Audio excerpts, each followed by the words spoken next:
আসসালামু আলাইকুম। ওয়ালাইকুম আসসালাম ওয়া রাহমাতুল্লাহি ওয়া বারাকাতুহু। হুজুর কেমন আছেন? আলহামদুলিল্লাহ, আপনি ভালো আছেন? আলহামদুলিল্লাহ।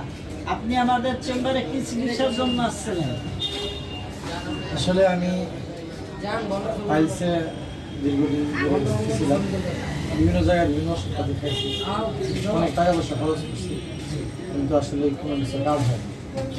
সাধারণত আমি আপনার ঠিকানা পাইছি, যার কারণে আপনার কাছে আসা।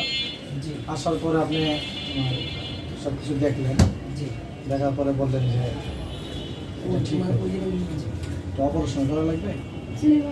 তো আমি আপনার কথাই পরে অপারেশন করলাম।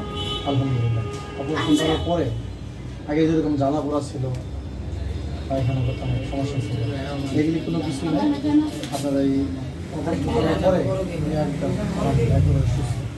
এখান থেকে চিকিৎসা নিয়ে এখন আপনি সম্পূর্ণ সুস্থ? সম্পূর্ণ সুস্থ। আলহামদুলিল্লাহ।